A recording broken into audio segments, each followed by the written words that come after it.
یو سړی محمد ابن یزید یو وخت کې دی په یو غټه سرکاري عہده باندې و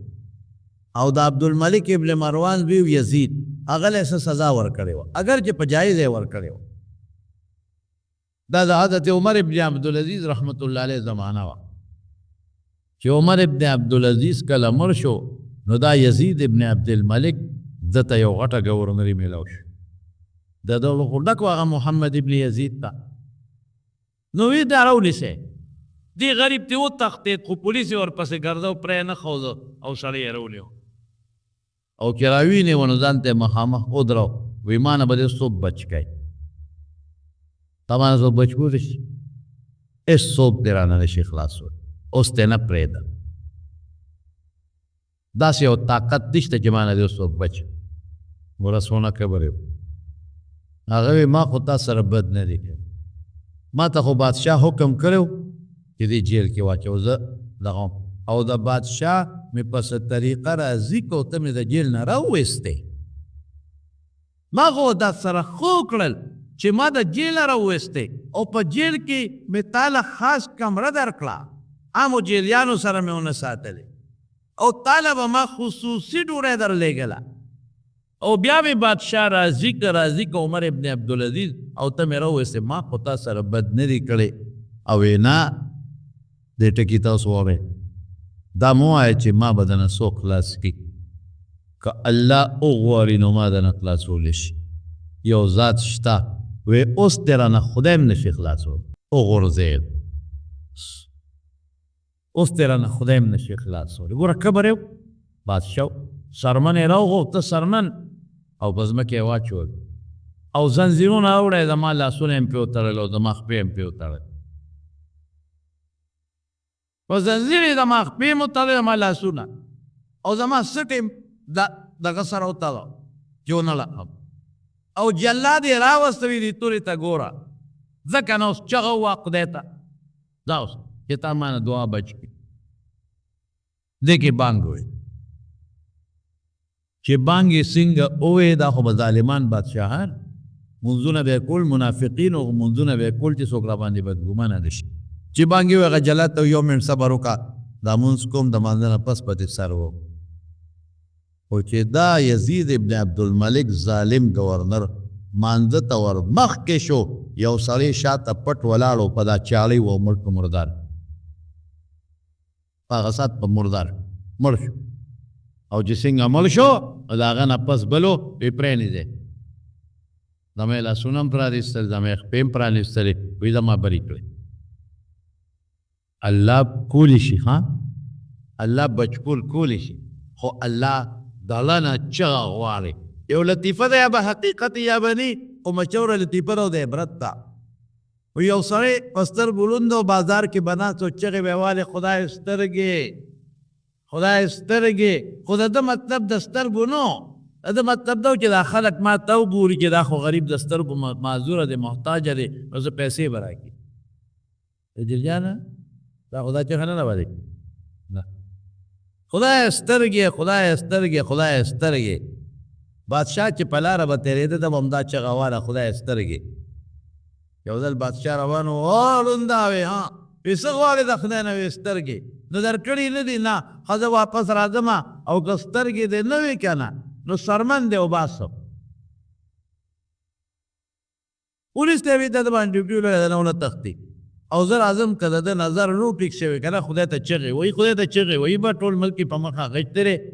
زه زلمی وم دیم دا چغې وایي زه بادشاه شوم دیم دا چغې وایي دلته ناست یو خلک ورې پیسې ورکوي او که زه رالم او د ده سترګې نه وې جوړې شوې نو سرمن ته یې وباسم پرېږدم یا نه په دای موت بادشاه لاړ ړوند وی خدای په غم وړېدم دا سترګې داسې په جنجال وړېدم خدای ته یې چغې کړې خدایه سترګې یا خدایه سترګې بادشاه را روان دي سرمن دا نه وباسي چې بادشاه راغی سترګې جوړې وی ړونده سترګې دې وې ټیک شوې که نه وی دا څو ګوتې وې دوه دا څو دي څلور دا څو دي یوه بادشاه ته چا وی څه دم دې په چې دم مې پرې نه اچولې وی مخکې هسې د خولې نه چغه واله د پیسو دپاره چې خلک ما ته وګوري او خیر راکړي او وایي چې د سر غم شو ورسره که نه نو دغه نه خدای ته کوکي ووالې نو چې دغه نه خدای ته کوکي ووالې نو خدای پاک قبلوي او د دې به زه مثال درکړم که یو بزرګ و هغه به د بیت الله نه ګیر چاپېره تاوېده او چغې به یې وایي لبیک لبیک لبیک مشهوره واقعه ده او د بره نه به والا اواز راته لا لا لا لا لا مطلب دا چې لا لبیک نه قبلې نو یو سړی یو بزرګ ورسره روان و هغه ورته وایي د اواز اورې وی او وی دا تا ته کېږي که نه یا خو کلونه وشو زه له بیا یم لبیک ویم او ما ته اواز کېږي چې لا نه قبلو دا لبیک دی نه قبلو نو بیا سره پاره لبیک وی دا توافونه سره پاره کې هغه ته څه وایي ورس چل دی ایک ټکو کې دی ورته ما خو ګناه کړې ده تا ماله چې اواز راځي نه قبلوم دا ټیک ما ګناه کړې ده غلطي مې کړې ده نو بس ما ته وایي نه قبلوم نو چې ګناه مې وکړه نو د خدای دا در راته معلوم و دا بیت الله نو دلته وله رالم چې ما به ماف کړو زما دا دعا او دا لبیک به قبول کړي نو بس ته راته بل در وښایه چې هلته ورپسې لاړ شه ما ته خو د الله بل در نو معلوم دا بیت الله راته معلوم و دلته رالم نو که ته راته بل در ښیې نو هلته ځم قبلی که نه قبلی زه خپل رب له راغلی ما زما دعا قبلی که نه قبلی زه خپل رب له راغلی یم که ته دا دې در نه بل در راته ښیې نو وښایه ځم ورپس نو چې بیا به د یو ځل لبیک وي نو فرشتې به ورسره دوه ځله اواز کو لبیک لبیک لبیک لبیک نو د مارون اصل څیز هغه د زړه نه دی د زړه نه او د دې کې یو څو خبرې نور هم دي نو انشاءالله که موقع وه د دعا متعلق دي نو آینده جمعه کې به راته د هغې بیان وکړمه خو د مارونو خلاصه دا ده چې هر تکلیف هر مصیبت هر پریشانی بیماری د ځان د زوی نو خپل رب ته چغه وهئ بس ول الله ته آواز کوئ د دغې آدابو لاندې چې دا کوم آداب درته مښودل نو الله به یې درله قبلوي که خیر انشاءالله العظیم حضرت مقداد رضی الله عنه فرمایي وی زه رالم نو رسول الله مبارک سره ګډې چیلې وې چا راوستې وې نو ما ته یې هغه وسپارلې چې د دې ګډو چیلو خدمت کوه نو ما به د هغه ګډو چیلو خدمت کوه چې څونه پی به مې ترې واخېستل نو هغه به مې د صوفې چې کوم مسلمانانو کوم طالبان نو په هغې به مې هغه پی ویشل خرڅول به نه او یو جام پی به مې د حضور پاک دپاره ساتلی نو ماسخوتن چې به رسول الله مبارک منځ په نو زمونږ د ګډو چیلو ګاړۍ ته به راغې نو ما به ولې یو جام ساتلی نو ما به پې هغه پی وڅښل نو نبی علیه السلام به کور ته لاړ بس ما به دقه ګډې چیلی سارسرل ما ته نور ملګري او هم ساتلی او پی به هم ته اخېستلی او هم جومات ته وړل په طالبانو بسکل او ماسخوتن به هم حضور پاک لا یو جام ورکو خپله به هم څکل یو ځل نبی علیه السلام مبارک لیټ شو چې لیټ شو هغه چې کوم جام هم حضور پاک لی ښودی مونږ وی زه نبی علیه السلام جوړ نه راځي نیغ په نیغه کور ته تللی اما اوس وی دې کې دا دروازې دا چې کوم دی ګډې چیلې وې دروازې شړق شو وی مې دا د حضور پاک په جوړ راغی وی دا قصده مې شرمېدم حیا راته یو څه ما ته وایي چې زما پیسې شو نو ما زر په خپل ځای کې سملاستم او څادر مې په ځان راکړو د قصده مې ځان ودر شرمېدم چې خدای ملامته شم چې من خو خپل حصه څکلې وه نو د رسول الله مبارک هغه پیټې رانغې نو پکه چې کور ته مې ولاړوي ما اوسکل دا مې څه غلطي وکړه خو حضور پاک له خدای جیبه خوی ورکړو چې رادننه شو ما ته یې وکتل چې دې خوده دی نو ورو یې دروازه بنده کړه چې دغه خوبه پانه سو میاس کې د قصد ودو وی راغی یو کټوین یې سر اوچت کړي چې زما پیپه پرتي پیپه کې نو بلې نه اوچت که پیپه کې نو بلې نه اوچت که پیپه کې نو ټول لوکې رورو په قلار قلارو کته شرنګ یې نه ورکړو چې ما د خوب ونه ځم یوم کمپین خو ما ختم کړي اوس ګوره ښه وی لاس یې اوچت که چې یا الله چې ما باندې څوک پی اوسکي نو خدای ته هغه له پی ورکړه چې ما څوک سیراب کی الله ته هغه سیراب کا اوس چیلې نماز اتره ساس کې هم پکې ما نه پرېږدي دقه سات مې چیلې ګړې لشلې وې پوټې په هم پکې نو او چې رسول الله مبارک دا دعا وکړه چې خدای ما څوک سیراب کی نو تا هغه سیراب کا مال څوک پیرا کی نو ته هغه له پی ورکا ګوره سبب استعمال کوو سر دیو نه وي چې خدای پاکه به دې چهره کې پیرا پیدا کا که دی ویلې هم کار کېده خو دیو نه وي وی چې دی وی به زه پوه شم چې دعا کړې خو دعا لګېدلې ده بس څادر له مې شوانګ ورکړه او راغر مې وان او یو چیلې ته کېناستمه لوښې مې راواغېږ نو بېرته مې ته نېغ ګورې سړی کودو هغه نېغ راپاڅېد او چې چیلې له مې زور ورکړه په لاس باندې غولان دی بیا د پیو ډکه وه بیا مې ترې واخېستل او نبي علیه السلام نه مې یوړل او ما ورته خپله خیسه وکړه حضور پاک مسکی شو او پی وڅښه نو داسې به وې خدای ما خو غنم وکړ اوس پکې خدای ته برکت واچو دکان ته سار زه دکان وکړه دا نه چې کټ کې پرېوځي او زما بشریان نه د اوس د سرو زرو مولې جوړ کړه وی خدای ما په دکان وکړه دغه مې وسو الله اوس په دې دکان کې پروردګاره ته برکت ور یو خبره ته وکړم د دعا خپل څه آداب دي ګورې یو د دعا آداب دا دي چې لاس پورته که الله ته اسې بغیر د لاس پورته کولو دعا الله قبلی خو لاس ورته پورته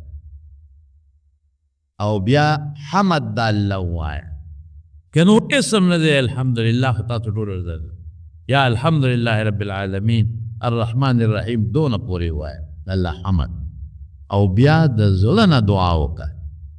ښه د زړه نه او ځان ورسره وجاله ورسره او که جلا نه درځي نو حدیث کې راځي تباکو ځان د قصد ته جلا کا شکل د جړېدونکي جوړ کړه ډېر خلک وایي موږ د جلا نه راځي نو هسې د خوله را چینګه کا او د جلا شکل ځان نه جوړ کا او د الله نه دعا جایز دعا جایز تھانا منه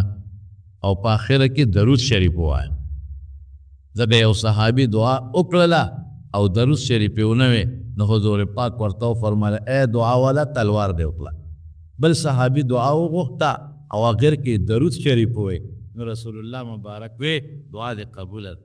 بل سړي دعا لوستله نو حضور پاک آواز ورکړه وی درود شریف د ما باندې په آخر کې ووایه نو دعا به دې الله قبوله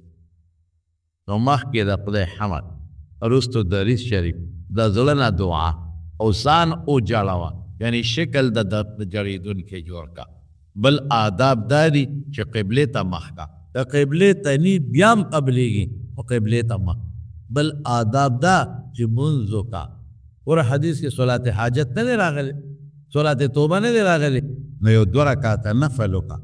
او بیا یکسویه سره الله ته لاس پورته کا او دعا وغواړه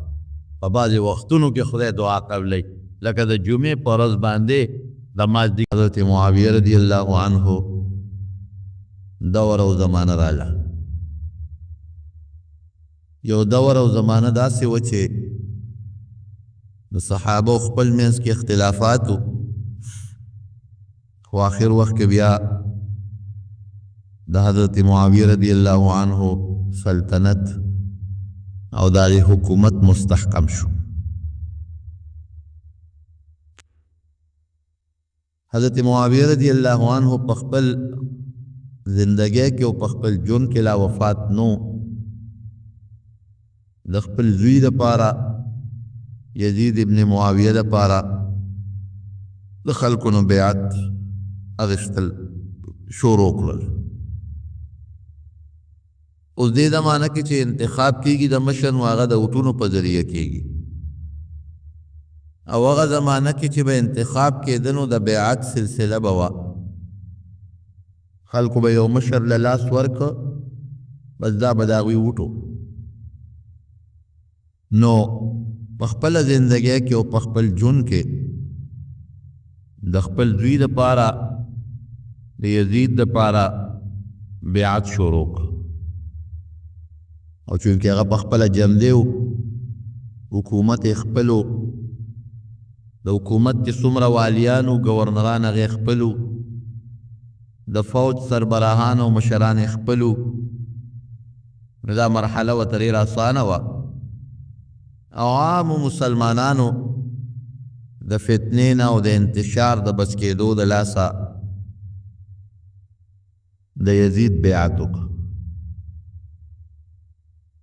مدینه منوره کې عام بیعت نو شوه. دې درمیان کې حضرت معاویه رضی الله عنه وفات شو. د مدینه شریفه والی ته اطلاع ورسېدله چې معاویه رضی الله عنه وفات دی، هغه په شام کې و. او طلع خلکو ته غږ مه کوه چې دی وفات دی، او دا ووایه چې هغه بیمار دی، ناجوړه دی، او په خپل ژوند کې د خپل زوی دپاره د خلافت او د بادشاهۍ بیعت غواړي. نو که خلکو ته دا پته ولګي چې دی خو وفات دی، نو بیا به خلک انتشار جوړ کړي. غږ مه کوه. د مدینې شریفې چې کوم گورنر دی، والی دی، هغه مشوره وکړه د خپل نائب سره، معاون یو سړی ډېر خراب سړی و، مروان د بنو امیه قبیلې و، مخکې ښه سړی و، خو د دې گورنرۍ نه او د دې ولایت نه وروستو بیا د ده کردار ډېر خراب شوی دی. بهر کیف دغې گورنر د هغه مروان سره مشوره وکړه چې څه وکړم. مروان ورته وی چې په دوو کسو زه یریږم چې هغوی به د یزید سره بیعت ونه کړي. یو حضرت حسین رضی الله عنه او دویم عبدالله ابن زبیر رضی الله عنه. دا دوه کسانو باندې یریږم چې دوی به بیعت ونه کړي او باقي خلک به وکړي، خو که دې دوو کسو بیعت ونه کړه نو دا نور هم نه کوي. وی څه وکړمه؟ وی دا دواړه راوغواړه او ورته ووایه چې معاویه صاحب ما ته خط رالیږلی دی، د یزید دپاره بیعت غواړي د بادشاه. نو که دوی در سره آماده شو بیعت یې وکړه، خو ډېره ښه ده، او که دوی انکار وکړه نو سرونه ترې په هغه ځای قلم کا. که دا دواړه دې مړه کړل نو نور خلک به ویریږي، نو فوراً به د یزید سره د بادشاه بیعت وکړي. وګورئ که دې دواړو بیعت ونه کړه نو د مدینې شریفې خلک یا ګیر چاپېره نور عرب هم بیعت ونه کړي، انتشار به جوړ شي. گورنر ښه سړی و، نرم دل و. حضرت حسین رضی الله عنه یې راوغوښته، خو دې پوه شو چې دا یزید دپاره ما نه بیعت اخلي، او په دې هم پوه شو چې حضرت معاویه رضی الله عنه وفات شوی دی. اگر چې لا عام اطلاع مدینې منورې ته نه ورسېدلې، خو چې دا ما غواړي نو همدغه چل دی. ځان سره یو څو کسان بوتلل او هغه د ګورنر د محل نه د دربار نه بار ودروله، ووایي که ما آواز وکړو نو ما پسې راننوځئ، هسې نه ماته څه دننه مصیبت یا فتنه جوړه نه شي. چې دې سنګ ننوت، هغه ګورنر ورته هم حقه خبره وکړه، وی ما خو دې له راغوښتې معاویه رضی الله عنه بیمار دی او هغه د خپل زوی یزید دپاره د بادشاهۍ بیعت غواړي، نو ته مهرباني وکړه هغه سره بیعت وکړه. حضرت حسین رضی الله عنه پوه شو، هغه ورته وی چې ما ته پته ده چې تا هم دې له غوښتم، او زما دا هم یقین دی چې حضرت معاویه رضی الله عنه وفات دی. وی بس ته ما دې له راغوښتې چې ته به بیعت کې، وی ما له مشورې له وخت راکړه، زه به پې سوچ وکړم، مشوره به پې وکړم، پې ډېره ښه ده. حضرت حسین رضی الله عنه ته بار راووته. گورنر چې بیا د هغه خپل معاون سره د هغه خپل نائب سره مشوره وکړه د مروان سره، مروان ورته انتهایی غلطه دی وکړه. که بیعت یې نه کوو نو وجلی به دی، نو که دې دې وجلی وی نو نور خلک به یېرېدلي و، ټولو به د یزید بیعت کوو. چې دې نه بد شو سې قابو کولی نه شي. او گورنر ورته وی افسوس مروانه، ته زما لاس د پیغمبر علیه السلام په ښار کې د نبي علیه السلام په کلي کې د هغه د نوسي په وینو رنګ کول غواړې، الله نه نه یریږي؟ دا د پیغمبر علیه السلام ښار دی، د نبی علیه السلام کلی دی، د هغه وطن دی، او دام په یقین سره مونږ ته معلومه ده چې حضرت حسین رضی الله عنه د نبی علیه السلام نوسی دی، د لور زوی دی. زما لاس ولې د هغه په وینو باندې رنګ کم؟ هېڅ چېرې داسې نشم کولی، بیعت به ترې والو، وی اوس یې نشي قابو کولی. سبا یې ورپسې بیا استازی ولېږه چې ته راشه او موږ سره هغه خپله خبره کې مشوره وکړه. حضرت حسین رضی اللہ عنہ ته بیا یو شپه مهلت واغشته چې ما ته یو شپه انتظار وکړه، زه مشوره کوم. او په هغه شپه کې دننه مکې مکرمې ته روان شو. څومره د پیغمبر علیه السلام د خاندان د حضرت حسن د حضرت حسین رضی اللہ عنہما یا بنو هاشم چې د پیغمبر علیه السلام کوم خاندانو هغه ټول د شپې او خانو باندې سوار شو، مکې مکرمې ته راغلل. مطلب یې دا و چې دلته اوس جنگ او جګړه جوړول او اختلاف او انتشار پیدا کول نه دي پکار. دا د پیغمبر علیه السلام وطن دی، زه به بیعت نه کوم، دی به په زور رانه غواړي. نو لوی جنگ او انتشار او وینې تویدل د مسلمانانو به شروع شو. عبدالله ابن زبیر رضی الله عنه هم د شپې پټ په پټه مکې مکرمې ته ځان راورسو. مکه مکرمه کې دی یو بل سره مشورې کولې چې اوس څه وکړو، آیا د دې یزید بیعت وکړو؟ عامو خلکو یې بیعت کړی دی او ځای په ځای باندې د زور حکومت قائم دی. شام کې، مدینه شریفه کې، په بصره کې او غیر چاپیره چې نور څومره علاقې دي هلته کې ټول خپل فوجي کمانډران دي، د بیت المال مشران دي، فوجي جرنیلان دي، بادشاهان، والیان، گورنران، ټول د ده دي. اوس مونږ دې حالت کې څه وکړو؟ مونږ که د ده بیعت کوو هم نامناسب دي. ولې؟ ځکه چې کوم خلافت د نبی کریم صلی الله علیه وسلم هغه دا خلافت نه دی. د پیغمبر علیه السلام خلافت خو طریقه به دا وه چې کوم درې خاوندان به هوښیار او پوه خلک به هغوی به راجمع شو، هغوی به خپل منځ کې فیصله وکړه چې کوم انسان د بادشاهۍ لپاره اهل دی نو ابې بادشاه که. حضرت ابوبکر صدیق رضی الله عنه بادشاهي او خلافت هم دغسې وه. د حضرت عمر فاروق رضی الله عنه خلافت هم دغسې و. تر اوسه پورې موروثي بادشاهي نه وراغلی. نه حضرت ابوبکر صدیق خپل زوی بادشاه کړی دی، نه حضرت عمر فاروق خپل زوی بادشاه کړی دی، بلکې عمر فاروق رضی الله عنه چې کله په خپل ژوند باندې خلیفه مقرره و نو یو شوره یې جوړه کړه. یو څو کسانو وی چې زه وفات شم نو دا شورا دا څو کسان به کینی او دوی به مشوره وکړي چې څوک د دوی خوښ هغه د بادشاه کي. همدغه شپږو کسانو کې چې کوم د چا خوښي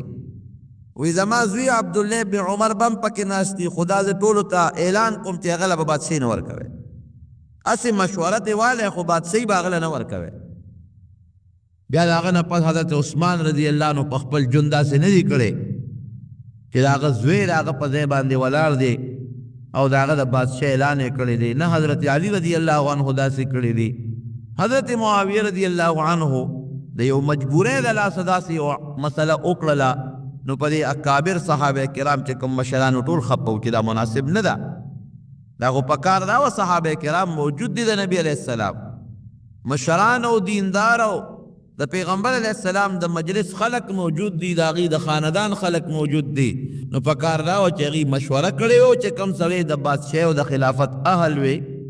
هغه ته به بادشاهي او خلافت ورکړې وه. بل د نبی کریم صلی الله علیه وسلم یو حدیث هم د دوی مخکې پروت و. د دواړو جهانو سردار مبارک فرمایلی و چې یو زمانه به راشي، وی فرمایل ډېر زیات خفه او فکرمند و، د خوبه راپاڅېد، د الله رسول ولې خفه؟ وی چې ما په خپل منبر باندې چې دا کم منبر باندې به نبی علیه السلام تقریر کو، په دې خپل منبر یو قوم یاد کړ، د هغې قوم الکان مې ولیدل چې د ما په منبر لوبې کوي. نو نبی کریم صلی الله علیه وسلم دې تعبیر خو ښکاره و چې یو زمانه کې به که شران الکان به راشي هغوی به بادشاهي قبضه کړي، د حلالو د حرامو، د ښه د بد، د انصاف او د عدل خیال به نه ساتي. نو د دې صحابه هم دقه سوچ و چې دا اوس کم بادشاه د معاویه رضی الله عنه نه پس مقرر شو، نوجوان دی، الک دی، او د نبی علیہ السلام یو قولمو چې الخلافت بعدی 30 سنه، زمانه پس با خلافت، اصل خلافت چې کوم د پیغمبر جانشین وي 13 کاله به چلیږي د هغې نه پس به عامه بادشاهي شروع شي بادشاهان به راپاسي په یو بل به چکونه لګي او ظلمونه به کوي دا ټولې خبرې د هغې مخکې وې په دې وجه باندې حضرت حسین رضی الله عنه عبدالله ابن زبیر رضی الله عنه د اکابرو صحابهو د یزید بیعت زړه نه غوښتو مشوره شروع وه چې څوک کوفه چې نن سبا د عراق مشهور ښار دی حضرت علی رضی الله عنه د کوفه کې پاتې کېده هغه شهید شوی په کوفه کې دی او د علی رضی الله عنه قبر هغه هم اوس هم په کوفه کې دی د کوفې خلکو د علی رضی الله عنه سره ډېر لوی عقیدت لره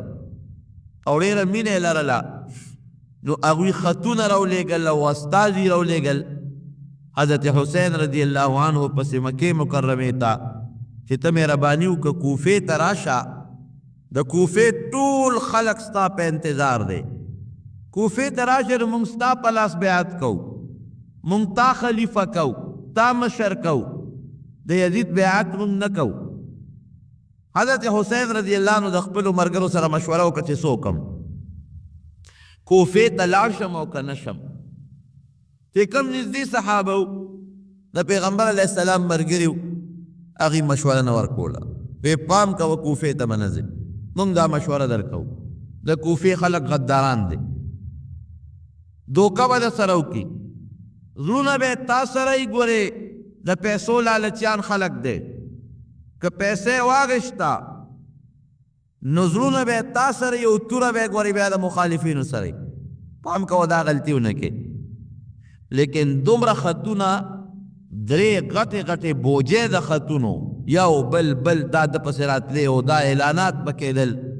چې د کوفې خلک ستا انتظار کوي ستا په لاس بیعت کول غواړي او ته مهرباني وکړه کوفې ته فورا راشه که رانلې نو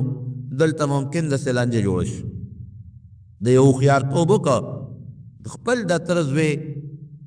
مسلم ابن عقیل رضی الله عنه هغې ولېږه وی ته لاړ شه کوفې ته هلته حالات معلوم کا نو که دا خطونه د خلکو رښتې او د کوفې خلک واقعي زموږ مرسته کوي او د دې حق ملګرتیا موږ سره کوي د دې باطل مقابله موږ سره کوي نو ما ته بیا اطلاع وکړه نو زه کوفې ته درځم که دا خطونه دروغي او خلکو کې زموږ سره د زړه مینه او اتفاق نی نو بیا هم راته ووایه زه کوفې ته نه درځم مسلم ابن عقیل دا ډېره اوږده واقعه ده زه درته مختصره ویم مسلم ابن عقیل لاړ کوفې ته او د کوفې خلکو ډېر زبردست استقبال وکړو په زرګونه خلک یې ملګري شو او دا آوازونه به یې کول چې د نبي علیه السلام د تره زوی زنده باد ځکه مسلم ابن عقیل دا د حضرت علی رضی الله عنه رواره دی عقیل چې دی د ابو طالب زوی دی نو دا د حضرت حسین رضی الله عنه د تره زوی دی د پیغمبر علیه السلام د خاندان انسان دی ډېر لوی استقبال یې وشو او ځای په ځای بیعت ورسره غایبانه شروع شو چې موږ ستا په لاس بیعت کړو د حضرت حسین رضی الله عنه دپاره او هغه ته فورا خط ولېږه چې هغه هم را روان شي مسلم ابن عقیل چې د خلکو دا ګرمه ګرمۍ ولیدله د کوفې د خلکو او دا جوش یې ولید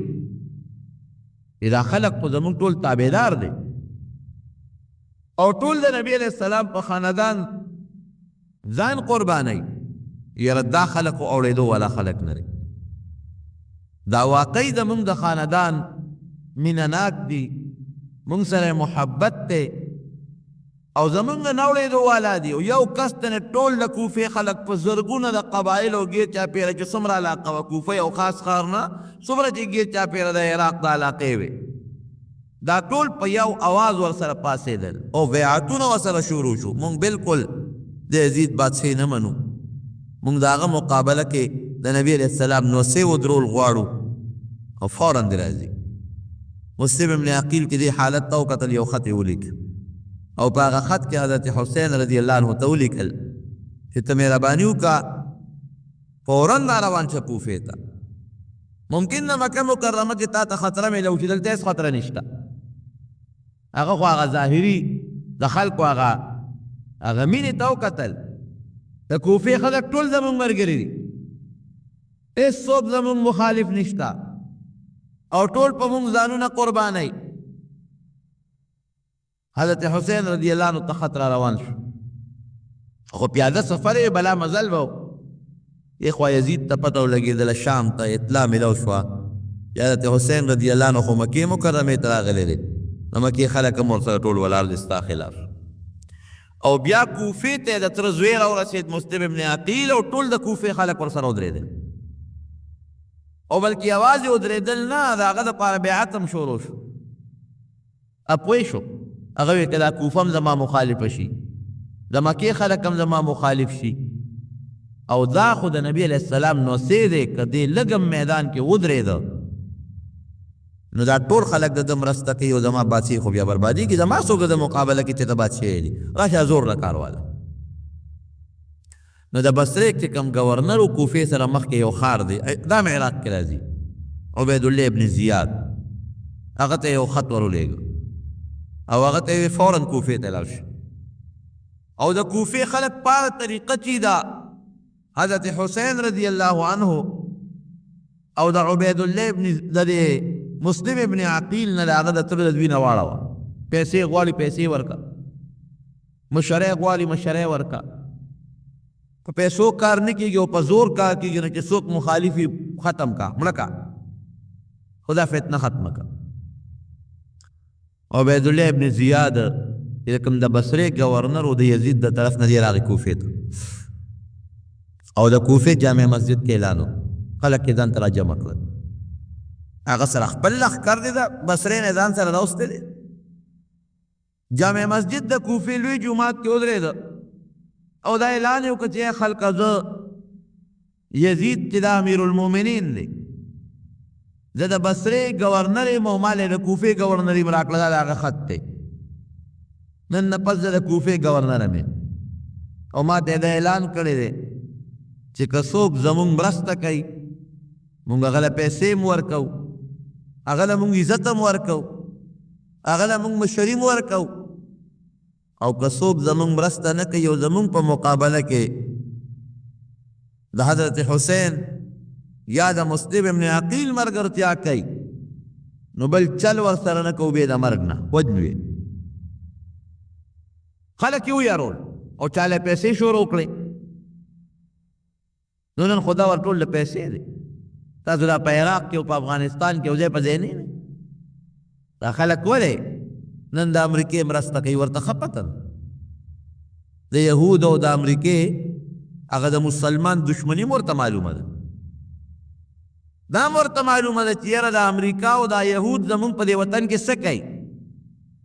خلکو ته پته هر څوک ته خبر دي. په افغانستان کې څو کړل، په عراق کې څو کړل. د عراق کې به دا چغې والې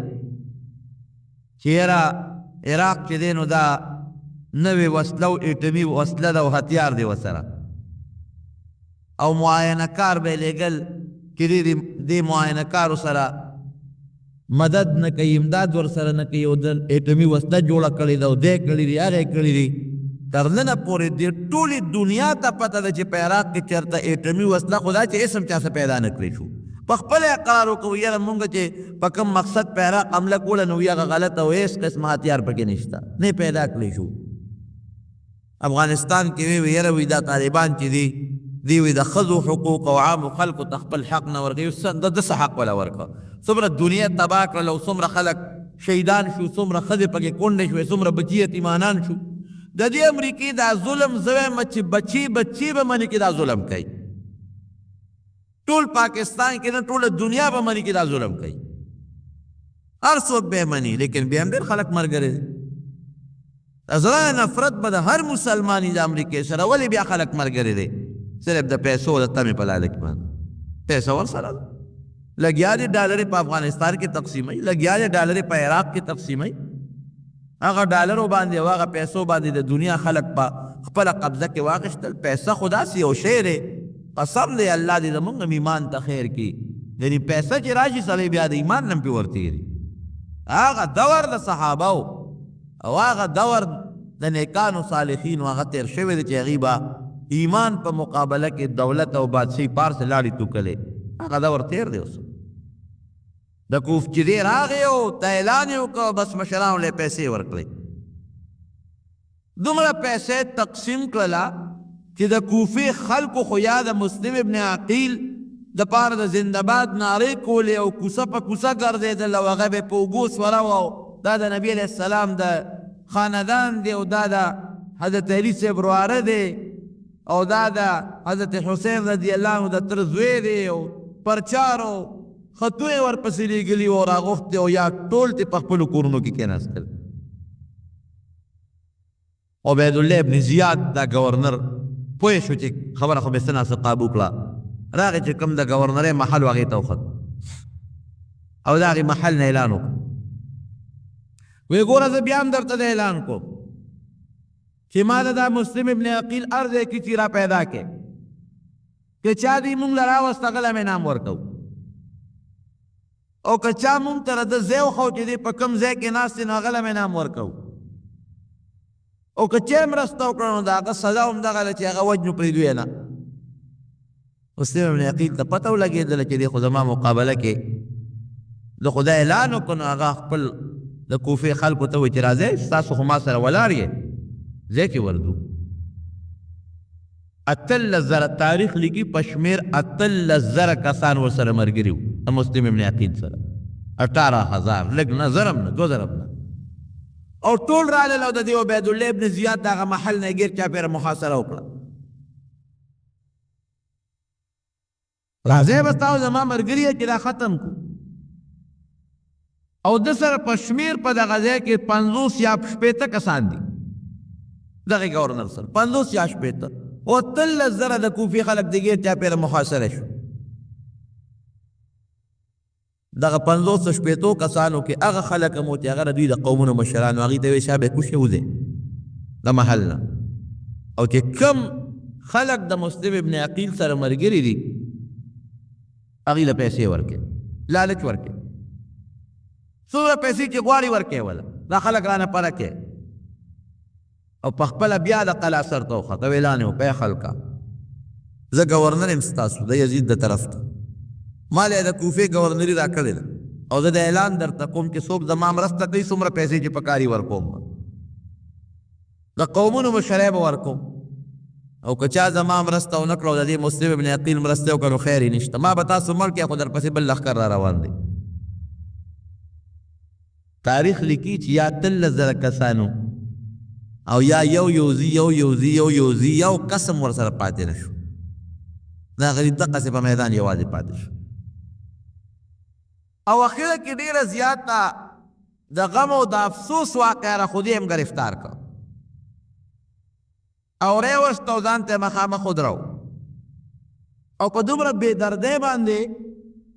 گرفتار که چې دی کله گرفتار کو نو دی ووهه او دا شونډه او دا پوز او دا غاښونه یې وتل دی نه وینې به دی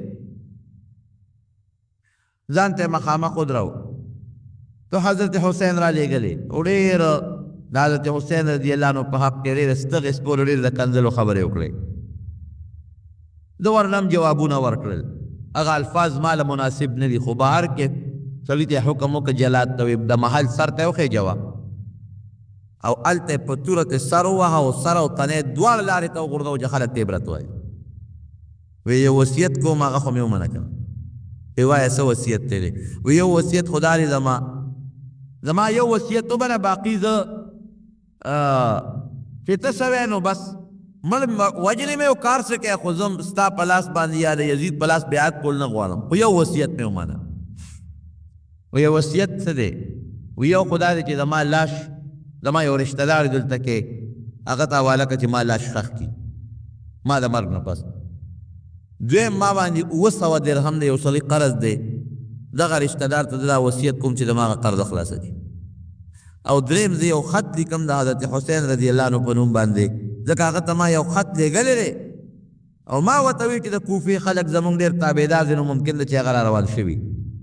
نو که هغه راغی خو دغه حال دا کم دی دا کم چې زما ما سره د خلکو چې کومه غداري وکړه خو دا غداري هغه سره هم کوي زاغت یو خط لېږمه چې ته مهرباني وکړه ګورې کوفې ته مه راځه د کوفې خلکو چې دا ما سره څو کل دا حال ستاب دی ګورنر هوښیار و هغوی ډېره ښه رشته دار یې وله راوغوښته 3 واره وصیت یې وکړل وی دا 2 به دې ومنو ستا دا قرض به م ستا دا رشته دار خلاص کړي خوښه یې خپله ده که خلاصوي که نه خلاصوي مونږ یې نه منې کوو دا دویمه خبره دې من ولیکه حضرت حسین ته رضی الله عنه ته ښه خبره ده که رانغې جنګ به ونه شي جګړې نه به مونږ هم بچ شو به هم بچ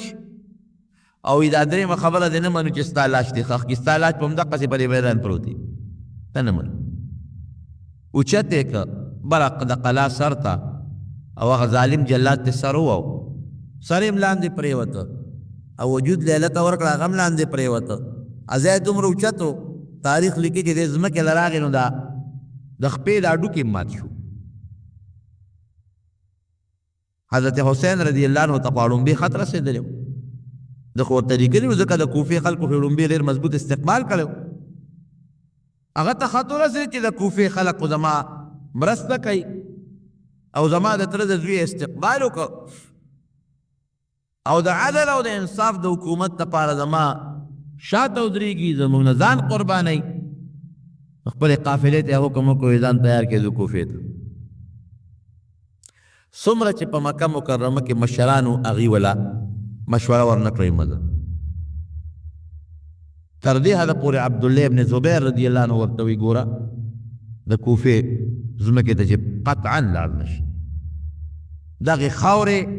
ستا د پلار سره وفا نه ده کړې تا سره هم ګورې وفا نه کوي دغې خاورې ستا رور سره حضرت حسن سره وفا نه ده کړې تا سره هم وفا نه کوي مه کوه عبدالله ابن عمر رضی الله عنه چې کوم د عمر فاروق رضی الله عنه زوی دی هغه ورته نصیحت وکړ عبدالله ابن عباس د حضرت عباس رضی الله عنه زوی دی هغه ورته نصیحت وکړ چې ګورې پام کوه کوفې ته لاړ نه شي مه ځه کوفې ته د کوفې خلک در سره وفا نه کوي او موږ درته منت کوو زاري درته کوو د خدای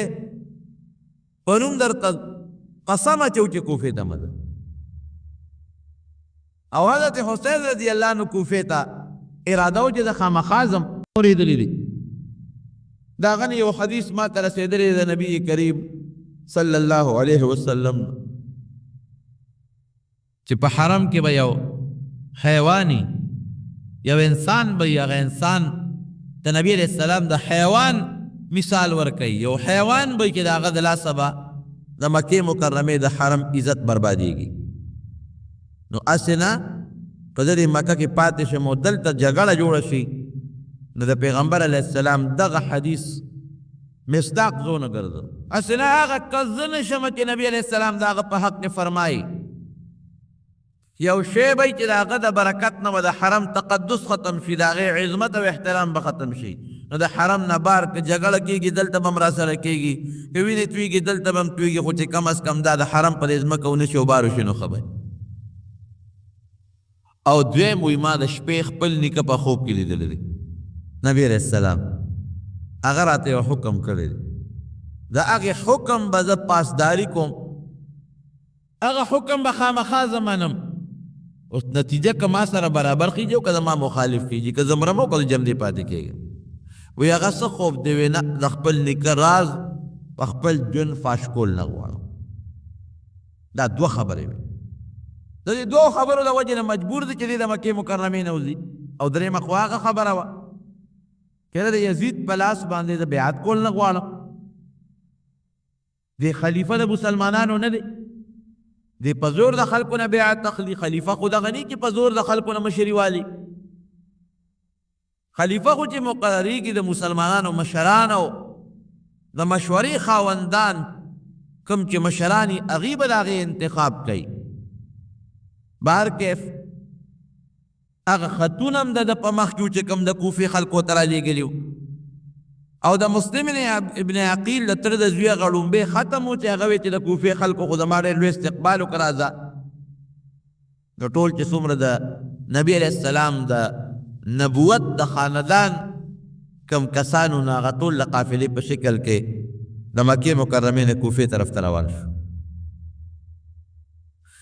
په لاره چې به کوم خلک مخې له ورتل ده به دې تپوس کوو چې د کوفې حال څنګه دی چې د کوفې نه به څوک راتلل هغې به ورته وي چې زړونه یې تا سره دي خو ګورې تورې د ابن زیاد سره دي پام کوه اعتبار پرې ونه کړي واقعي د کوفې دا خلک ډېر بې اعتباره خلک دي زه کله چې تاریخ ګورم که نه په دوی په مختلفو وختونو کې فتنې راغلي دي یو وخت کې فتنې تاتار راله او د کوفې لوی لوی خلک یې شهیدان کړل دومره وینې په دې بغداد کې او په دې علاقو کې وبهېدلې چې د فرات دا دریاب چې دومره وینې وبهېدلې دومره وینې چې اوبه د څکو نه وې چې چا به ګیلاس کې او پیالې کې اوبه راغشتې د وینې به ډکې وې او کوفه کې دومره د دین کتابونه پخوا خو په قلم به کتابونه لیکل ټول کتابونه یې راوړل او په دریاب کې وغورځول پل یې ته جوړ کړه د کتابونو نه پل جوړ کړ دومره کتابونه و چې تاریخ لیکي چې چا به خط لیکه نو مشوانه به یې یوړو دریاب کې به هغه اوبه د دریاب راواغېستې نو هغه دومره د هغه سی د لاسه د هغه کاغذونو د سی د لاسه تورې وې چې په هغې باندې به خلکو خطونه لیکل او لوی لوی بزرګان او علما کرام او دیندار او نیکان چې څومره و هغه ټول شهیدان کړل دا یو دور راغی ولې دې خلکو ظلم کړی دی اوس هم تاسو وګورئ په کوفه کې او په بصره کې او په عراق کې څومره خلک مري څومره پکې شهیدان کېږي دا هم اقا اثر دی هغه وجه ده مخکې نه را روانه وجه ده چې دې خلکو په دغه زمانه کې د نبي علیه السلام د خاندان سره ډېر لوی انتهایي ظلم او زیاتې کړی لیکن دته خو د تره د غزوې هغه خط مخکې او ما درته ووایي هغه خوب یې مخکې نو دې برابر روان دی عبیدالله ابن زیاد خو اوس خپل تسلط په کوفه کې قایم کړ خلک یې ویرول څوک یې حمله کړل چاله پیسې ورکړې دباو شو خلک لښکر یې را روانې کړې او ټولو لښکرو ته حکم ورکړه په لارو باندې چې ته دې لار باندې ځه ته په دې لار ځه او چې کوم ځای کې د حضرت حسین رضی الله عنه لښکر درته مخکې راشي نو هغه لښکر یې دې ګرفتار کې ما دی راول او که چرته دې ګرفتارۍ له ځان نه درکوي نو فوراً ته سر قلم کې او کدی واپس مکی مکرمې ته ځي چې واپس یې پریم نه دی په لاره باندې مختلفې قافلې راځي او د ده سره ملاقات کېږي بالاخر یو ځای کې ورته د مسلم ابن عقیل رضی الله عنه د تره د زوی د شهادت اطلاع راورسېده هغه خط چې هغه کوم هغه وصیت کړی ولا راورسېد خپل قوم یې کېنو هغې سره یې مشوره وکړه چې اوس به څه کوو دا خو واقعي موږ نه غلطه وشوه موږ خو چې د کوفې خلک ډېر اعتباري خلک دا خو بې اعتباره وختل دې خو زما د تره د زوی لومبې استقبال وکړه د هغه ملګرتیا وکړله او بیا همغه یې شهید کړه څه به کوو اوس پکې مسلم ابن عقیل هم شهید شو د هغه چې کوم وروڼه دي د هغه چې کوم خپل خلک دي هغې وایي چې نه اوس خو مونږ خامخا کوفې ته ځو هر څه چې کېږي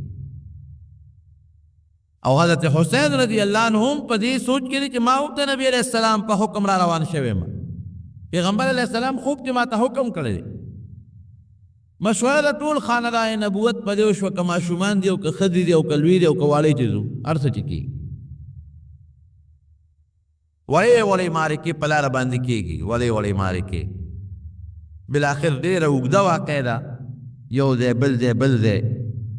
او مشهور یو د غم او د افسوس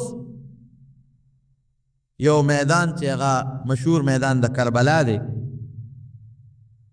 د کوفې په خوا کې هم د عراق په علاقه کې هغې ته حضرت حسین رضی الله عنه د خپل خاندان سره ورسېد او دا تقریبا 2 یا 3 یا کسان دي ټول ماشومان او لوی او زنانه او نارینه یو خوا د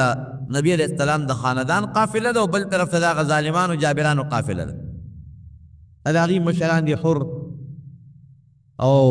زهیر دا د هغې مشران دي په دې کې هغې سره خبره اترې هم شروع شوې تاسو مه ځئ کوفې ته واپس پرېږدی نه واپس هم نشئ تللی نه مو مخکې پرېږدو نه مو شاته پرېږدو څه به کوو بس یو لاره ده هغه دا ده چې ته به مونږ له لاس راکې حضرت حسین رضی الله عنه ته وایي مونږ به دې بوځو یزید له او د هغه په لاس به بیعت وکړي نو خبره خلاصه او که دا خبره نه منې نو بل اصلاح ستا دپاره نشته نه دې مکې مکرمې ته واپس پرېږدو نه دې کوفې ته پرېږدو مونږ ته دا هم حکم دی چې مونږه تا باندې دریاب د اوبه هم بندو اوبه به هم نسکې لوی فوج دی دا ابو عبید الله ابن زیاد چې دا کوم د یزید گورنر دی حضرت حسین رضی الله عنه ورته ویل څه چې کېږي به خو زه ستا د فوج ته یو تقریر کوم که دا خپل فوج دې ماته کښېنو یو دوه درې خبرې دې مخکې کوم باقي چې ستا اوس څه خوښه یې به کوم ډېره ښه ده څه چې لکه ارمان یې ووایه حضرت حسین رضی الله عنه پاسې او دې ټول قوم ته ویې قومه ما ته مو ګورئ یزید ته مو ګورئ هله چا اولاد دی او زه د چا اولاد یم یوه دویم دا دی چې زه په خپله خوښه کوفې ته نه یم را روان شوی زه خو تاسو را غوښتی یم نو چې تاسو ما سره غداري کوله نو بیا هم زه را غوښتم ولې خو د دولت او د پیسې دا نشر انسان په ذهن کې کینې سړي نه بیا هر څه یېري ما ورته وایي بې ایمان د سړي نه هم یېري قوم ورته وایي د فوج هغه لښکر چې څومره دی وي ته چا را غوښتې مونږ خو نه یې را غوښتې نو هغه درې واړه بوجۍ خطونه یې ته په میدان کې وغورځول وایي دا ستاسو خطونه دي او د هغې نه به یو خط راغېسته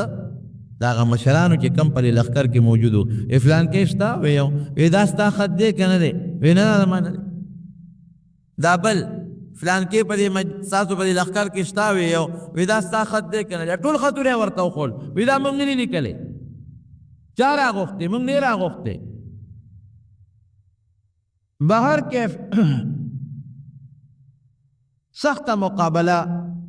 دا میاشت غالبا چې بېګاله و میاشت ختلي ګومان دا کوم وریځ ده الله دې باران لم صبر ورکړي خو راتلونکي جمعه هم پکې راځي زما ګمان دا دی چې عاشوره به میاشتې پته نه لګي خو حکومت خو غالبا د اتوار ورځ ویلې ده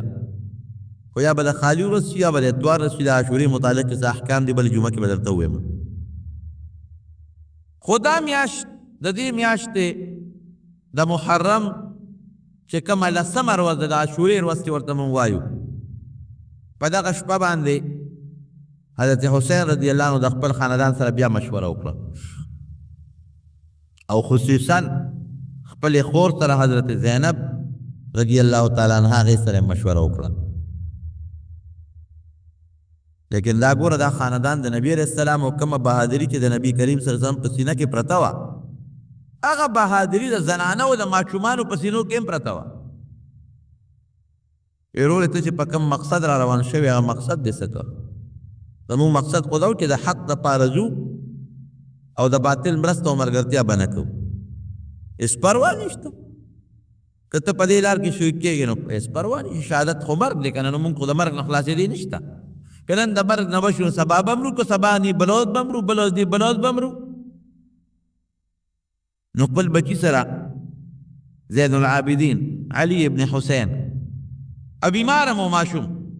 نوجوان کشر هغه سره مشوره کوي بچی ستا څه خیال دی ای بابا هېڅ خبره نه ده مرګ له ورځ مقرر ده او داسې خبره نه ده که زمونږ دا مشران تاسو یا مونږ شهیدان شو نو خو یو ورځ ورپسې وروستو را روانه په هغې به بیا یو بل سره ملاقات کېږي که خو تا چې کوم خوب لیدلی دی خپل نیکه درته په خوب کې څه ویلي دي بس هغه خوب خپل رښتینی ته هېڅ پروا نشته بیا د خپل قوم ته یو ډېر افسوسناک تقریر کړی دی خپل چې څومره د خاندان خلک دي وایي مونږ خو د حق په لار کې روتي یو او د عدل او د انصاف د حکومت د قیام دپاره خپل کوشش دی او د یزید د ظلم او د بادشاهۍ د نظام مقابله که هغه نه غواړو دا مقصد دی او خپل نیکه راته یو وصیت کړی دی په هغه وصیت عمل کوم هغې پسې راوتی او د کوفې د ظالمانو خلکو راغوښتې مګر چې دې را سره دوکه وکړه خو دا خبره ده چې ما د خپل نیکه نه او ما ته خپل نیکه نه دا روایت رسېدلی دی چې کوم انسان د الله په لار کې جنګ وکړي هغه ته شهید ویلي کېږي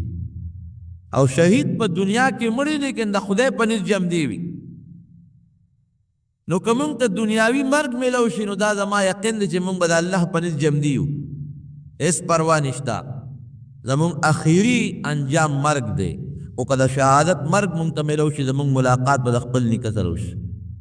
زمونږ ملاقات به د خپل پلار سره وشي او زمونږ ملاقات به د بدر او د احد د شهداو سره وشي چې هغه زمونږ دپاره ډېر لوی فخر دی او بیا خپلې خیمې چې څومره وي نو هغې نه ګیر چاپېره اور بل کړه یو خندق یې وکنه او په هغې کې لرګي وغورځول اور یې بل کړه دې دپاره چې اصل نه څوک بدبختیان د شاته نه حمله وکړي نو هغې کې هغه خندق سره خیمې خښې کړې وې او په هغې کې چې کومې زنانه او ماشومان هغې ډېره کړي اصل نه څوک ظلم وکړي او زمونږ په زنانو باندې څوک زیاتې ونه کړي حمله ونه کړي او بیا هم د هغې لښکر سره مخ په مخ شو او تقریبا د نبوت د خاندان چې څومره نارینه خلک و نارینه سوا د علي ابن حسین چې امام زین العابدین ورته وایي چې دی بیمارو او دی په خیمه کې پروت و د هغې نه ما سوا چې څومره ټول شهیدان شو نوبت بن نوبت او بدبختیانو پې اوبه بندې کړی یو مقام کې چې تږي شو نو دا آواز یې وکړی ظالمانو یو تپوس ته نه کوم تاسو په ما د فرات د دریاب د اوبه بندې کړي وی دا اوبه خو خنزیران هم څکي او سپي هم څکي ځکه دریاب نه خو دا ټول حیوانات اوبه څکي هغه اوبه چې خنزیران او سپي څکي د پیغمبر په نوسیم بندې کړي د خدای نه نه یېرېږي لیکن هغه ظالمانو په زړونو کې هغه د پیسې او د هغه مشرۍ او د دولت هغه نشه وه دا ټول شهیدان شو او د شهادت نه پس بیا هم پرې نه ښوده سر یې ترې پرې کړه د حضرت حسین رضی الله عنه نه او هغه سر یې وړه عبیدالله ابن زیاد ته دې وخت کې په مدینه منوره کې یو بیبي د مشکات شریف حدیث دی هغه خوب دی یو دومه نوم یې دې وخت کې ما نه هېر دی وی راپاڅېدم ډېر هیبتناک خوب مې ولیده څه خوب دې ولیده وی نبی کریم صلی الله علیه وسلم مې په خوب کې ولید وی جوړې پې خاورې پې الوتې دي او سر مبارک یې ببر دی او لاس کې ور سره شیشه ده او په هغه شیشه کې وینه ده وی ما یې تپوس وکړه چې د الله رسوله ولې پریشان یې څه چل شوی دی ویښته مبارک دی ببر دی وجود باندې د خاوره الوتې دی او دا په لاس کې د شیشه نیوله دې کې څه دی وی شهدت قتل الحسین آنفا وی د حضرت حسین شهادت ته حاضر شوی وم دا لږه غوندې وینه مې د هغه وینه راغېستې ده دې بدبختانو زمان وسې معاف نه کړ یا هغه بیبي راپاڅېد هغه خوب یې بیان کړه دا عین هغه ټیم و چې کوم وخت حضرت حسین رضی الله عنه شهید شوی سر یې وړه عبیدالله ابن زیاد ته مخامخ کېښود یو خانک کې دا سر پروت و یو چوکۍ راواغېسته او دې پوزې ډول داسې رابروله چې سم شوې که نه شوې او بیا وی یاره خلک وایي چې د حسین رضی الله عنه حسن ډېر مشهور و خلک به ډېر خشته دی وی خلک وایي چې دا خشته دی داسې د هغه په هغه حسن کې دوه درې خبرې وکړې یو صحابي دې مقام کې ولاړ و هغه لاس ولکلک ونیو عبیدالله بن زیاد ظلم مه کوه زما د قسم په الله کې د دې مخ نه ښکلی مخ بل نشته او زما د په رب ذوالجلال قسمي ځکه دا کم شونډو له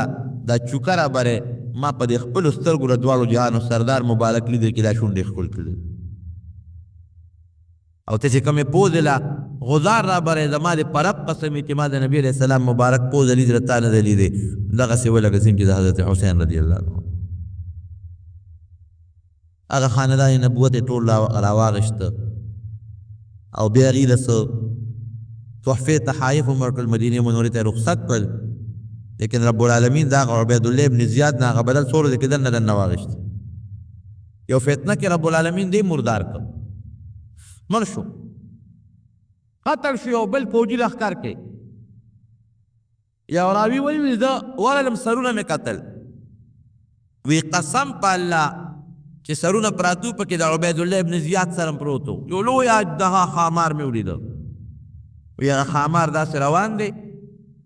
او وی په یې سرونو کې ننوځي راننوځي یو سر بویئ بل سر بویئ بل بویئ بل بویئ وی نیغ ورغې د دغه ګورنر د عبیدالله ابن زیاد په سپېمو ابین که او بیا راووتله او بیا ورله بیا بوی که او په سپېمو کې دننه هغه خامار ورننوت په حقیقت کې په دې میاشت کې د نبی کریم صلی الله علیه وسلم دغه نبوت د ګلونو سره دا انتهایی ظلم شوی دا زموږ د مسلمانانو دپاره یو ډېر لوی عبرت دی یو خو مسلمان له دا عبرت دی چې که د چا زوی د چا رور یا څوک پخپله دغسې د یو باطل په مقابله کې د کافر په مقابله کې ګیر شي د هغه دپاره د حضرت حسین رضی الله عنه شهادت عبرت دی او دویم د حق د باطل په مقابله کې د حق د مرستې دپاره ودرېدل دا زموږ د مسلمان دپاره لوی عبرت ښیي ورونو یو خبره تاسو ته وکړم زموږ خلک عموما په دې وجه په 11 د عاشورې په 11 باندې مونږه غم کوو او څوک په دې باندې غمونه کوي او څوک د غم راځي اظهار کوي یاره وي په دې ورځ باندې حضرت حسین رضی الله عنه شهید شوی دی څوک تورې جامې اغوندي او څوک جلاګانې کوي او څوک فریادونه کوي شریعت کې دا ټول هر څه ګناه دي داسې به نه کوئ ما راته تېره جمعه م ویلي چې یو انسان په یو ورځ کې شهید شي دا د دې خبرې نښه نه چې دا ورځ سپیره ده د جمعې په ورځ چې څوک مړ شو نو جمعه نه سپیره کېږي هغه انسان بختور دی چې رب العالمین ورله جمعه ورکړه یا د عرفې په ورځ باندې څوک شهید شو دا به نه وایي چې د عرفې دا ورځ سپیره ده نه دا انسان بختور دی چې رب العالمین د عرفې غوندې ورځ وله ورکړه دارنګې حضرت حسین رضی الله عنه د شهادت ته وجه نه بېشکه د هغه شهادت داسې شهادت دی چې زویم که اسمان ماتېدی نو په دې مات شوی و که ځمکه شلېدلې نو په دې به شلېدلې وه لیکن په دې وجې دا ورځ یا دا شپه سپېره کېږي نه دوی بختور چې رب العالمین د عاشورې غوندې بختوره ورځ باندې هغوی له شهادت ورکړه او د هغوی شهادت تر قیامته پورې مسلمان ته په تاریخ کې یو لویه دروازه کله وپرېښودله د دې ورځې متعلق یو څو ضروري مسایل دي خو بله جمعه پکې راځي انشاءالله هغه به درته بله جمعه وویم صرف دومره ده چې که چېرته دغه دا ورځ د اتوار راتله په دې ورځ روژه نیول بهتر دي ډېر لوی اجر او ډېر لوی ثواب دی پکې نبي علیه السلام او صحابه کرامو به د دې میاشتې په دې 10 باندې روژه نیوله خو په اخیری کال چې کله وفات کېده نو فرمایلی وی لئن بقیت الی قابل لاصومن التاسعه وی که آینده کال پاتې شم نو زه به د 10 سره 9 ورځ هم روژه ونیسم نو 2 ورځې روژه نیول پکار دی هغه د روژې فضیلت او اجر به انشاءالله آینده جمعه کې درته ووایم یا چې نور د دې ورځې متعلق کوم شرعاً د سنتو څه مسایل دي خو که چېرته دا ورځ د خالي وه 10 نو بیا د جمعې پر ورځ روژه ونیسئ جمعه او خالي که ورځ د اتوار وه نو خالي و اتوار روژه ونیسئ یعنې د دې میاشتې 9 او 10 2 ورځې روژه نیول پکار دي مستحب دي او ډېره لویه فایده ده پکې پته به ولګي چې یاره دا کومه ورځ ده عموما په دې کې حکومت هم چې کوم اعلان وکړي هغه هم رښتیا وي ځکه د اشتیاګانو پکې خپل دا قصې پسې وي دوی پکې خپلو امام بارګاهونو کې دا جلوسونه وباسي نو هغوی هم پوره کوشش کوي چې اصلي ورځ 10 کمه یوه ده نو به هر کیف چې کومه 10 ورځ وي نو هغه 10 ورځ او 9 ورځ 2 ورځې کوشش وکړئ نفلي مستحب ثوابي روژه ونیسئ ډېر لوی فضایل او برکات یې دي بلې جمعه کې درته بیان درکړم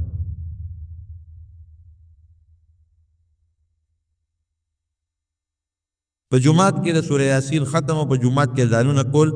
یو بل بوټونو کې دا څنګه دي دې باره کې باران ودرېږي او که نه دا زموږ د صوفیه حضراتو طریقه ده د بزرګانو څه قرآن حکیم کې یا په حدیثو کې د دې ذکر نشته او زموږ د صوفیه او حضراتو یو طریقه ده بعضې کتابونو لیکلي دي چې باران نه ودرېږي څلور کسان د څلورو بوټونو کې ودرېږي قبلې ته د مخکې یو کس سوره یاسین شروع کړي چې مبین ته ورسېږي نو هغې دې بانګ ووایي څلور وه بیا دې بل مبین ته ورسېږي بیا دې هغه څلور واړه بانګونه ووایي نو چې دا څومره مبینه دي په دې باندې دا څلور کسان بانګونه ووایي نو پروردګار به باران ودرېږي او ما درته ووایي نه قرآن کې دې ذکر شته او نه په حدیثو کې ذکر شته دی دا زموږ د دې بزرګانو صوفیو یو طریقه ده او زما په خیال چې داسې لازم او فرض یې ګڼل لري پکار او که یو سړی یې کوي چې یاره رب العالمین هسې هم بانک کې ډېر لوی خیر دی او سوره یاسین هم د برکت صورت دی نو بهر کې ممکن دی چې الله تعالی پې باران ودرېږي جمع دعا وکړئ د دغې شهداو دپاره چې دا کم تکلیف او کم ظلم په دغه خاندان نبوت باندې شوی دی پروردګار یقینا که موږ دعا کوو که نه کوو د هغې ارواح واقعي د شهداو روحونو سره ملګري دي خو الله تعالی د هغوی ارواح نبی کریم صلی الله علیه وسلم او د نورو شهداو سره ملګري کړي او پروردګار دا چې چا ورسره ظلم او زیاتې کړلې رب ذوالجلال د هغې د سخته سنګینه سزا او سنګینه عذاب دې ورته پروردګار ورکړي او د دې دا شهادت رب العالمین تر قیامته پورې د مسلمان دپاره د خیر او د سعادت ذریعه وګرځولی کړي. نور کې څومره شهیدان په مخ د ځمکه د کافرانو په ضد کې را روان دي، الله دې د ټولو شهادت د شهیدانو د شهادت د وینو د برکت نه زموږ د مسلمانانو مجاهدین کامیاب کړي. څومره مجاهدین چې په مخ د ځمکه دي الله ته کامیاب کړي او څومره کافران یهودیان امریکایان د هغې ملګري پروردګاره ته ورته لاول ورته د هدایت دعا کو الله د اسلام هدایت نصیب کړي او که دغې په قسمت کې ني په خپل قهر و غضب یې تباه و برباد کړي. تو کې باران دپاره خصوصا ځکه باران واقعي باران خو د الله رحم او رحمت وي او چې کله زیات شي بیا د الله قهر او غضب وي. نو رب العالمین په چا ظلم او زیاتې نه کوي، خدا زموږ د ګناهونو او زموږ د اعمالو نتیجه ده. مونږ خلک زکات نه ورکو د خپلو مالونو، مونږ خلک د ظلم نه منې کېږو. هر انسان بچې په پلار باندې او پلار په بچو باندې، ګاونډي په ګاونډي باندې او یو بل سره ظلمونه او زیاتې شروع دي. زکاتونه څوک نه ورکوي، بدعملۍ فحاشۍ شروع دي. نو دا د هغې زموږ د ټولو اعمالو نتیجه ده چې دا څومره باران شروع دی او الله تعالی دې دا باران په خیر او په برکت باندې ودرئ. یعنې تاسو یقین وساتئ که دا باران همدغه جاري پاتې شي نو څومره کچه نه چې پخې کوټې هم نه ټینګېږي. او بلکې پرون خو زما ذهن کې پرون داسې دا سوال کوم چې پروردګاره په دې وخت کې زلزله مه راولې، یعنې که زلزله په دې وخت کې راله یقین وکړه چې دا کچه او پخې ټولې به یې غورځولي. نو دا د الله قهر دی، د الله غضب دی په مسلمان باندې. تاسو ولیدل په انډونیشیا کې په لکونو مسلمانان شهیدان شو. ما نه یا تپوس وکړو وایي دا کافر الله نه وجني، دا مسلمانان وجني. دا ولې؟ ما وی چې کم سړي زوی او پردی دواړه په جګړه شو، نو خيار سړي خپل زوی وی پردی نه وی، خپل له سزا ورکوي، خپل له ورکوي. نو آخرت خاصم د مسلمان دی، خو په دنیا کې چې کومې فحاشۍ او کومې بدعملۍ روانې دي نو کم از کم دنیا کې بیا رب العالمین د خپل مسلمان له سزا ورکوي. د کافر آخرت نشته او د مسلمان آخرت شته دی. رب العالمین د موږ د خپل قهر نه وساتي، یا الله موږ د غضب نه وساتي. الله د موږ د اعمالو د وجې نه که دا باران په موږ وي، پروردګاره موږ د خپلو ګناهونو توبه وباسو، الله دا باران بند کړي. یا الله ته بند کړي، یا الله ته باران د صبر ورکړي او پروردګاره د خپل وطن او د خپل مسلمانان، د خپل حیوانات، د خپل غریبانان پروردګاره د خپل غضب او د خپل قهر نه محفوظ کړي. که څومره مریضان دعا ورته وکړي چې الله وله شفا ورکړي، څومره قرضداران دي رب العالمین دې قرضونه خلاص کړي، څومره مسلمانان حج ته تللي دي او یا هلته پاتې دي